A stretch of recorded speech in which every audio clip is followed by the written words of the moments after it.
Oke, kita akan membahas dan berkenalan dengan pulau melayang yang bernama Santum Island.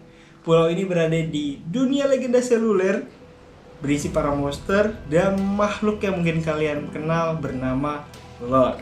Kali ini kita akan berkenalan dengan pulau ini, kenapa pulau ini berisi monster, dan bagaimana mereka ada di sana. Semuanya kita akan bahas, mumpung MPL season 12 sudah dimulai. Ya lumayan buat naikin traffic channel ini. Oke, let's check my file.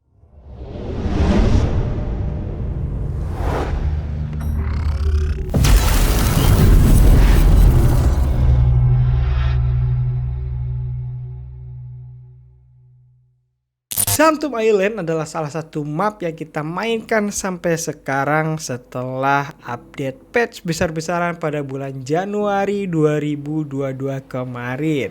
Sebelumnya, map yang kita pakai bernama The Celestial Palace.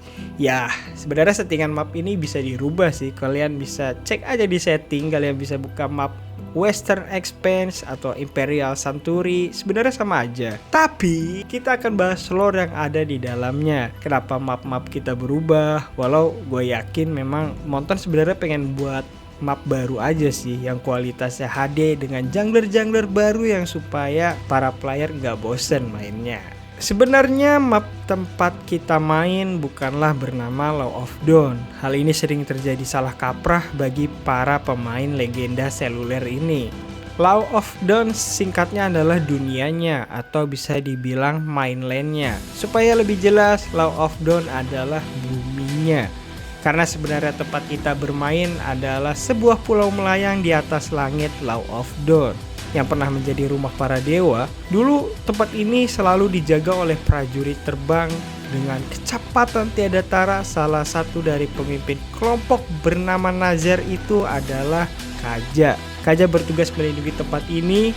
Dia akan menyerang semua yang berani mendekati pulau ini dengan kekuatan magicnya yang mampu menyempurnakan kekuatan petir menjadi energi murni untuk dikendalikan sesuai keinginannya. Untuk lokasinya sendiri sepertinya masih belum berubah, masih di tempat yang sama. Jika kalian berada di lobby, itu terlihat jelas masih sama lokasinya dengan reruntuhan The Celestial Palace. Iya tahu gue masih legend karena gue belum nge-push, match saja baru 50. Dari lobby terlihat kota Alaghat, tempat tinggal suku Yason, sebuah tempat yang misterius sekaligus menjadi tempat tinggal dari hero marksman kita, yaitu Kari. Kota ini masih misterius, bahkan pihak Monton belum menggambarkan atau membuat role di wilayah ini. Kalian bisa melihat bentuk bangunannya, ini terinspirasi dari kota Balgat di India.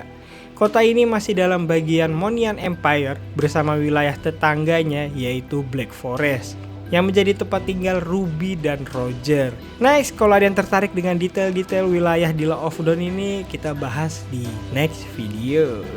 Setelah ribuan tahun berlalu, The Celestial Palace mengalami kehancuran dan menjadi reruntuhan. Dikatakan bahwa penguasa pulau ini pergi dengan para penjaganya. Namun, sebelum The Ancient Ones benar-benar pergi meninggalkan pulau ini, beliau membuat penjaga kota menggunakan teknologi rahasia. Untuk menciptakan hero yang kita kenal adalah Uranus. Dengan memasukkan program perintah untuk menjaga kota dan menunggu muncul sang penguasa baru. Lalu setelah itu, tiba-tiba ada seorang scholars menemukan akses untuk menuju dan membuka gerbang ke Celestial. Inilah penyebab awal pertarungan antara Dao Zenith dan Dark Abyss. Kedua kubu berusaha untuk menduduki The Ancient City atau Pulau Surga ini sebagai simbol kemenangan yang kita kenal adalah victory. Ya, mungkin akan panjang kalau kita akan membahas peperangan ini. Next video aja ya kawan-kawan. Dalam peperangan itu melibatkan keseluruhan ras di Law of Dawn. Bahkan akibat dari semua itu, Law of Dawn menjadi kacau balau. Ketegangan di mana-mana, setiap hari terjadi peperangan. Dan puncaknya adalah peperangan di barat desert, yaitu The Western Expanse yang mapnya tersedia jika kalian mau make. Lalu pada akhirnya sang scholars penemu jalan ke Celestial membuka gerbang di masing-masing kubu untuk tetap terjadi kenetralan. The Ancient City, kota yang megah yang berada di atas pulau melayang, sebelumnya menjadi tempat tinggal para dewa, akhirnya menjadi arena peperangan bagi para hero mencari bintang. Ya, itu adalah hero yang kita mainkan untuk nge-push rank.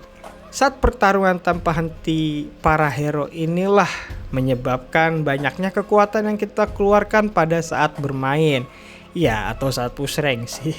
Membuat Uranus yang awalnya tertidur tiba-tiba terbangun dan kemudian menyerbu juga ke medan perang, atau bisa dibilang ikutan ya jadi hero playable yang sekarang lagi di buff. Bahkan di MPL pun dipakai mulu ya.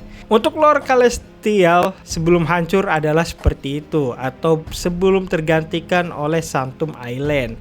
Sebenarnya banyak sekali cerita after atau pasca peperangan di Celestial ini, seperti pertarungan antara Rafaela dan Argus, lalu Lunox dan Beatrix yang ingin kembali ke Celestial mengambil Twilight Orb, dan banyak halnya. Kembali lagi, kali ini kita hanya akan membahas pulau tempat kita push rank aja. Jadi next aja ya. Karena Monton ingin membuat map yang lebih menarik dengan jungle baru, akhirnya lahirlah pulau melayang yang akan kita bahas ini dari reruntuhan The Celestial Palace. Dan pulau baru ini lebih HD sih ya. Yaitu adalah Sanctum Island. Beberapa monster jungle baru pun ditemukan, bahkan yang paling menonjol adalah perubahan bentuk dari Lord itu sendiri, salah satu makhluk buatan The Ancient One untuk menjaga ketentraman pulau ini. Lalu bagaimana The Celestial ini hancur dan berganti ke Sanctum Island?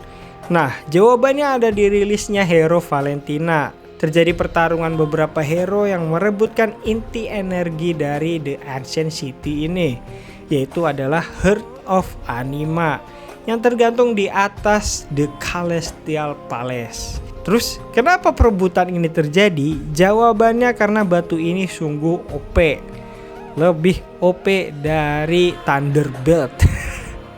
Diakini Heart of Anima bisa menghidupkan kembali jiwa yang mati, dan itulah harapan terakhir dari seorang wanita putus asa, yaitu Valentina. Valentina yang berusaha membangkitkan kekasihnya bertemu dengan tim Nathan yang membutuhkan batu ini untuk penelitiannya demi bisa melihat masa depan. Namun akhirnya yang berhasil mendapatkan adalah Guisen, hero kebanggaannya Jonathan. Kalau di film ini sih masih ambigu ya, kalian bisa lihat dari trailer ya. Tapi kenyataan yang dapat adalah Gusion ya kawan-kawan. Lalu untuk apa Gusion ikut merebutkannya? Hal itu masih belum diketahui ya, nunggu Monton buat lore-nya kali baru kita tahu. Atau kalian udah ada yang tahu? Kasih tahu gue ya. Hal itu yang membuat The Celestial Palace mengalami tidak keseimbangannya, membuat para monster baru bermunculan dan energi yang sebelumnya putih menjadi keabu-abuan yang kelam. Akhirnya Sanctum Island berubah menjadi arena di mana kita harus melenyapkan kekuatan jahat itu. Kembali lagi, para hero berkumpul untuk membereskannya dan menjadikannya tempat untuk push rank. Terakhir, kenapa banyak elemen-elemen air berada di pulau ini? Kalau ini mungkin untuk fun fact aja, Sanctum Island ini terinspirasi dari Ancient City Atlantis. Jadi ya banyak elemen-elemen air ya, seperti Lord di map ini. Sang Elementar Lord hidup karena bantuan dari Ancient One, satu-satunya pencipta dari Uranus. Mereka menciptakan juga Lord ini dengan cara yang berbeda. Jika Uranus dengan teknologi rahasia, sedangkan Lord ini diciptakan dengan menanamkan Primary Lightning ke dalam lautan. Ceritanya tidak jauh beda dengan Uranus, mereka sama-sama penjaga pulau ini. Namun, Elemental Lord ia kehilangan kesadarannya dan hampir tidak dapat mempertahankan wujudnya lagi. Maka dari itu, dia tidak bergerak dari area Lord. Menunggu tuannya kembali, ya kita kalau berhasil bunuh Lord. Ya itulah penghuni-penghuni dari Ancient Island. Ya, jadi itulah lore yang ada di dalam peta yang sering kita pakai untuk nge-push rank. Dan kalian kalau suka konten ini silahkan like, share, dan komen untuk menambahkan atau mengkoreksi isian file PD. Nah, terima kasih sudah menonton. Bye bye.